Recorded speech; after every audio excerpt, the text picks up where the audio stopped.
Now that I've made over 10 hours worth of content on video game theories and lore, I know that some of the best and least well known things seem to always come from little one-off books or texts that no one actually reads in the game. And Prey is no different, because the 3-part evacuation series of books tells a panic-inducing story about secret advanced testing taking place on Earth. Day 1. Some jets flew over, very low, and the sound was so loud it made me jump. I don't know where they were from, but they were bristling with bombs and rockets. Everyone was looking up and the sounds of the jets was echoing off the buildings, but we could not see them anymore. The sky was clear and I could see some pink smoke rising from the direction of the stadium. Then the sirens started. I had not heard them since my childhood. Some people stood confused, but my instinct told me to run.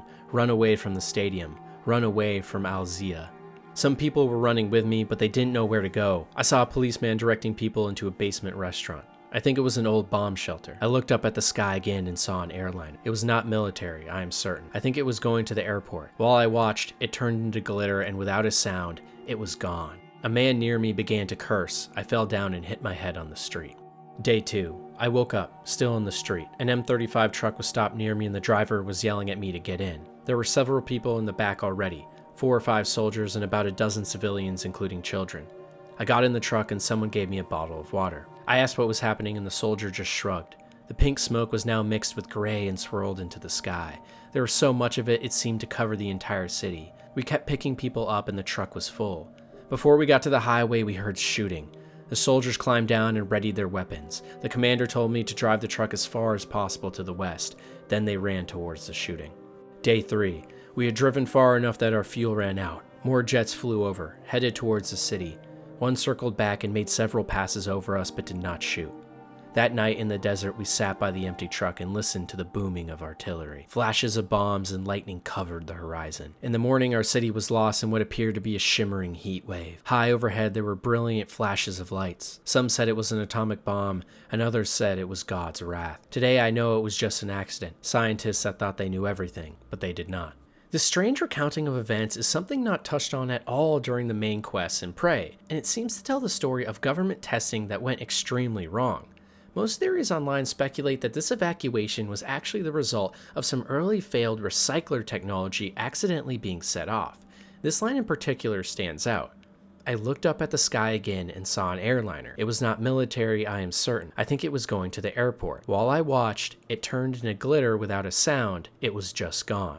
That glitter that this person saw was likely actually the output from a recycler charge going off. As we know in game, throwing a recycler grenade at anything causes it to explode into different colored balls of material, something that could easily be mistaken for glitter. But then there comes the question of what is all of these giant white flashes and pink smoke extending into the sky? To me, that pink smoke almost sounds like the residue of a Typhon-based ability going off, and those white flashes could in fact be either recycler charges or nuclear bombs going off. To me, what is most interesting about all of it though, is that it implies there was some alien testing going on Earth as well, not just aboard Talos 1, which would make sense considering in-game, multiple high-power governments had their hands on this technology for decades before. Could it be that the United States government almost unleashed the Typhon onto humanity much earlier than Transtar? Maybe all of those flashes, smoke, and weird glitter was the result of the United States actually setting off massive recycler grenade explosions all over in order to stop a Typhon threat that had just escaped, or just an accidental mishap entirely. Either way, the reach of the research going on at Talos 1 extends far beyond the walls of just the space station itself. As we already discussed earlier on this list, the mimics and how they function was one of the biggest points of research on all of Talos 1, with the main theory being that they create portals to different dimensions and swap places with objects that they disguise themselves as in our real world. But one very rare transcript in game might just reveal some very peculiar versions of these other dimensions. Titled A Universe of Shoes, it's a short entry from 2 women on the Pythias moon base we can find in Mooncrash. What's the emergency? This mimic you brought me. Something is definitely wrong with it. It keeps throwing various shoes at me? Are they nice shoes? I'm serious. It's like punching holes to somewhere. A universe of shoes, I don't know. But my point is, someone with sufficient Typhon abilities and a strong attachment to someplace else, like a place like Earth? Yes, exactly. I think you could open a door, maybe even walk through it. It would be more like getting sucked through a very tiny straw. I think I could tweak the containment shield to stabilize the mimic. We need Riley's permission to run this. Well, what are you waiting for? I'll be in the lab.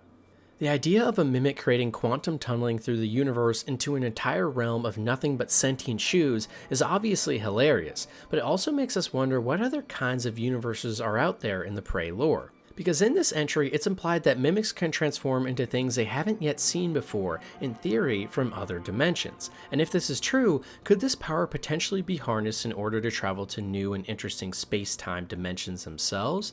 For me at least, this gets my mind racing on a potential Prey sequel, where at some point in the game, we could gain the ability to travel to new and super varied locations and new dimensions that would provide a huge variety in environmental design and allow us to use our powers in more interesting ways. And more than anything, it's just another example of how cool and deep the lore of Prey goes when you dig more into it. Even if the lore here is probably just a joke, it has a lot of potential.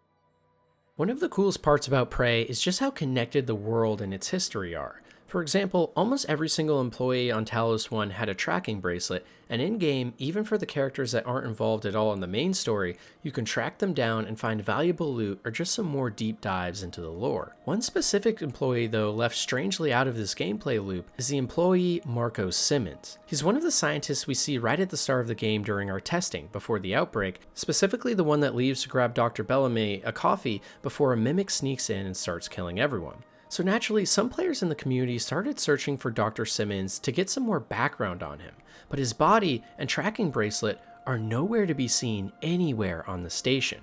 In fact, Marco Simmons doesn't even come up in the company roster charts. But surely he was part of the science research team, right? After all, top researchers like Dr. Bellamy refer to him by name and seem to have a story past with him. So what exactly is going on? Well, it might go a lot deeper than most people think. We know from some other side quests in-game that not every employee on Talos 1 was happy. For instance, in the side quest Disgruntled Employee, we learn about a man named Grant Lockwood who was terminated by HR but never showed up on any shuttle records leaving the station. We find a transcript from Sarah Elzar asking for someone to track Grant's bracelet from deep storage, and lo and behold, if we do, we can find his body floating in space just outside the station with a briefcase full of his belongings, which includes a high-tech neuromod. It's clear that Grant was trying to escape the station and failed, dying in orbit, but the fact that he has top secret research in his traveling bag implies that he may have been up to something, along with the title of the quest itself.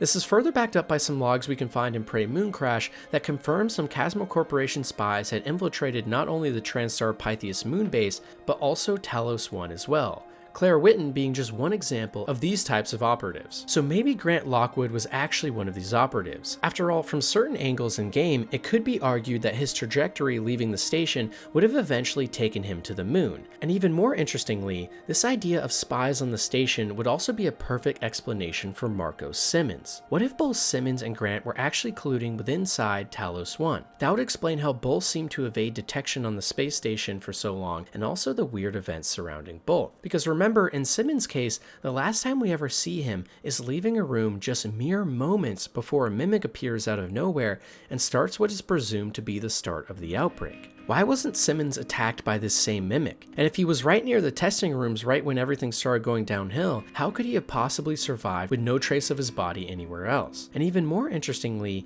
we learned from January that Marco worked in the Neuromod division and was responsible for installing neuromods on subjects in the simulation testing, like Morgan. January says he switched the neuromods that Simmons was supposed to install into a blank one in order for us to remember the day before when we do eventually break out. But the whole conversation is very short and almost cagey, as if January could be hiding something, and could that something be that Marco Simmons was in on all of this? Maybe as part of a plan to help January break Morgan out and cause a Typhon containment breach. Could it be that Marco Simmons and Grant Lockwood actually were both high-level Chasma spies that maybe even played a role in the events of the game itself? In fact, in the now many Reddit AMAs of employees that are still working at or have worked at Arcane Studios, multiple questions have been asked about this mystery, and every single time the employees respond that some people's mysteries and fates will be forever unsolved, which implies that Arcane did in fact know something was going on with Simmons and Lockwood, and my guess is they were both spies that helped orchestrate the downfall of Talos 1.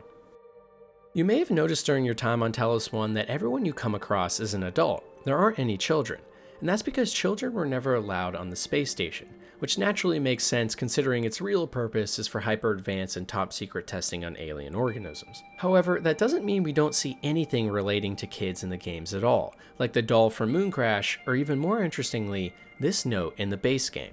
"Hi Mommy, I've been having bad dreams since you left. Dr. Preston said I should draw it and that would help make them go away. I hope you like my picture and come home soon. I love you, Corey."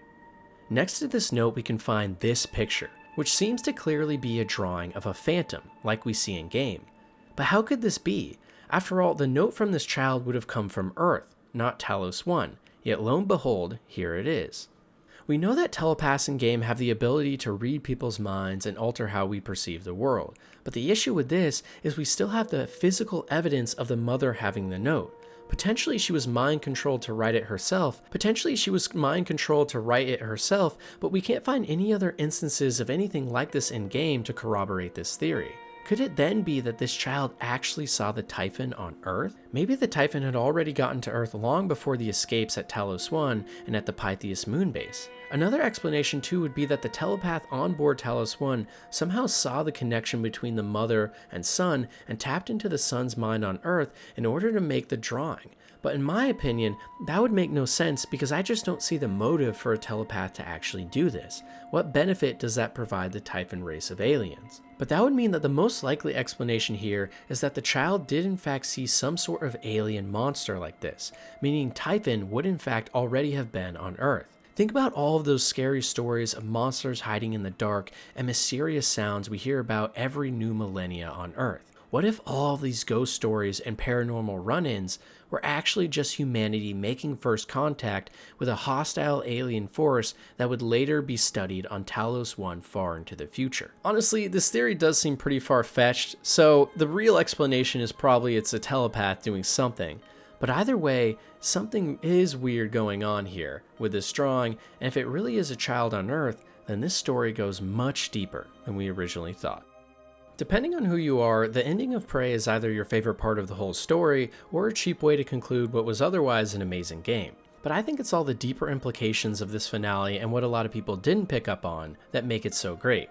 You see, in the ending of Prey, we find out that the entire story we just played was nothing but a simulation, and that at some point in the future, Alex Yu has been injecting Morgan Yu's mirror neurons into Typhon organisms in order to make them feel empathy for humanity, presumably in an attempt to save Earth, now overrun with aliens. What this really means, though, is that Project Cobalt was in fact initiated. And for those of you that don't know, this was a top secret project devised between Alex, Morgan, and other scientists that would potentially test if instead of injecting Typhon neuromods into humans, we could do it the other way around. Here's the Project Cobalt transcribe we can find in-game. In light of what we now know the Typhon are capable of and not capable of, it seems prudent to revest in the Project Cobalt material. Igwe? Neuromods can already adapt Typhon material to the human mind. There's no reason in principle the reverse wouldn't work. Say you manage to insert human neurons into a Typhon. How would you know it's successful? The new neuron structures would need to mature over a series of actual experiences. Or simulated ones. What? Simulate the experiences Calvino, he has, right? Okay, look, it's fascinating, but let's focus on what we know is working. I don't want anyone devoting resources to this. But from everything we can see in our time playing the game, we never actually see any evidence of this project happening, only vague clues to it potentially being looked into, with our best evidence being a small note on a whiteboard in Alex Yu's bunker that reads, "Backup Project Cobalt," in reference to the Nullwave weapon project itself. This implies that Project Cobalt was a contingency plan of sorts if the Nullwave device to stop the Typhon did not in fact work, and judging by the end of Prey, it seems that very well may be exactly what happened. After all, think about it. If the Nullwave device does work, wouldn't the humans on Earth be able to just use it after the Typhon made landfall to try and help on Earth as well? So that's what the most likely case is then. Humanity, and Alex or Morgan, tried to use the Nullwave device in the real timeline, and it didn't work, which resulted in Earth falling and Alex Yu reopening Project Cobalt in order to try and make a human-alien hybrid that could speak to the aliens and broker a peace. And that is what all the simulations are for peace. Except, I think it might be a lot crazier than that. You see, in Mooncrash, there's a character story we do while playing as Riley Yu, where we learn that Alex Yu instructed her to upload her consciousness into an operator in case she were to perish on the moon base that was now being thrown into disarray. And right after uploading her consciousness, she immediately is killed due to a bug put into the operator from a Chasma Corporation spy. There is no direct indication that Alex Yu intended for this to happen at all, but looking at the end of Prey again, I start to wonder. Because it's at the end of Prey that the only human we see is Alex himself, with all the other voices we hear simply being characters from the main game who put their consciousness into operators just like Riley Yu. And that's where the horrifying realization sets in. Could it be that Alex Yu planned for all this to happen from the beginning? We know from recordings of early conversations between Morgan and Alex that they were originally both hell-bent on doing deep research into the Typhon and progressing humanity forward, no matter the cost. And this is confirmed when we learn of all the horrible things Alex would do, even to his little brother, in order to achieve that goal. So my theory is that Alex at some point while researching the Typhon could have decided that the only way for humanity to progress forward was to sacrifice himself. Alex knew that the Typhon were too strong and would eventually overrun Earth. So instead, in secret behind everyone, he started to hatch a plan to figure out how to join the side of the alien invaders, risking all of humanity in the process. That's why everyone is an operator at the end of the game. They all met the same fate as Riley Yu in Mooncrash, with Alex asking them to back up their consciousness while knowing behind the scenes he would move the pawns of other forces to have them murdered right after. And it was at this point Alex would be able to use the collective brainpower of all of his scientists to create a new kind of human being while Earth falls. While this is a crazy theory, if it does have any truth to it, that would mean that the Eldritch Horror-like ending where we decide to trick Alex into thinking we are good only to slaughter him is actually the one ending that makes the most sense. An alien who joins with the personality of Morgan and his past to figure out the biggest enemy we face throughout the game was Alex Yu himself. A man with a password on his computer that corresponds to the Chinese deity who was the gatekeeper for citizens from the beings of other dimensions. A god that instructs the fall of humanity. A man who creates false memories, sacrifices all friends and family, and in the process potentially transcends the entire human race into a new reality. I'm not high, I swear. As we already know, the entire story of Prey, spoiler alert, turned out to be nothing more than a simulation, but calling it only a simulation does a lot of disservice to the actual events that took place, and also doesn't account for the fact that as far as we are aware, most of what happens in-game is memories from Morgan's real life. So it isn't exactly all just made up, it would seem. There is in fact a method to the madness. But what if the simulation went even further? After all, if anything, the final scene of the game where we find out we're an alien and can fight or play nice is the moment that seems most like a simulation out of everything. So what if the entire story and world of Prey, all of the main plot and the finale where we learn everything was fake? Wouldn't it make sense to create simulations within simulations to simulate whether a Typhon would react in a good or bad manner towards Alex Yu in the first place? And who is to say Alex, Morgan, or even the Typhon themselves are actually real? Maybe the only thing real about all of this is the Looking Glass technology, which is what can make anything, no matter how fake it seems, real. Maybe the entire game of Prey and Mooncrash alike are nothing but top secret government programs to train people on what to do if we ever actually see an alien invasion. I'm running out of ideas, okay? Beyond the crazy and interesting theories about killer aliens, evil personas, and hidden meaning throughout all of Talos 1, the real biggest theory about Prey is just why this game never got the love it deserved. You see, when it first released, the game came out to reviews including a 4 out of 10 from IGN and a 6 out of 10 from GameSpot. And while I understand it, considering the game did have some bugs on release, and for some could become unplayable, it actually in many ways reminds me of Cyberpunk 2077. But without ever getting the redemption story and love it always deserved. It's tragic just how unappreciated this game really is, and I mean it when I say Prey is quite literally the greatest immersive sim ever made, and one of the best games ever made, full stop. And that's not even to mention it also has the greatest DLC ever made that only an extremely small handful of people even gave a shot, even amongst the Prey player base. Sometimes in life, things just don't work out. No matter how much love you pour into a project, no matter how great that end result is, sometimes, for whatever reason, it just doesn't do well. And while there are a lot of things we can look at and guess as to why Prey didn't reach the audience it should have, whether it be the bugs on release, a game that was too complex and hard to get into, or a lack of marketing that resonated, none of that matters. Because in my mind, this game was criminally robbed from the success it should have had. It's the exact type of game I always see people online wishing would come out, but instead of actually playing it, everyone just complains that games aren't the same anymore. But the truth is that so many games just like Prey are amazing. People just aren't giving them a shot. Take a look at this clip from Rafael Colantonio in an interview with NoClip talking about how he founded Arcane and how he led on the creation of Prey, and how those initial reviews and sentiment affected him. This is a very hard world. It's a rough world where people spend 3-4 years on something, pour all their passion. They make it, frankly, I mean, we see the result. Prey's a great game, except that when it ships, you might have some bugs, and that's it. All it takes is one angry journalist. Sorry, not pointing fingers, of course. And they give you a 4 out of 10 after having said, "Oh, I enjoyed this game so much for 30 hours, and then there was this crash that could not allow me to keep playing." 4 out of 10. That hurts. You can see the pain in his eyes and feel the sadness in his voice, because deep down, he knows this game is so much better than the credit it got, and so underappreciated for what it should be. But that's why this game, more than any I can think of, deserves a sequel. Something that now under the Xbox banner could release day one on Game Pass and reach an audience the first could only dream of. Because I truly believe that if more people gave this game a shot, a real one, it would be not only amongst the pantheon of the greatest games of all time, but damn near the very top of it. And I mean that sincerely. Prey, and even more Mooncrash, are games that should have revolutionized the gaming industry and inspired millions. Arcane Studios, please don't give up on this IP and the amazing ideas and world you have created.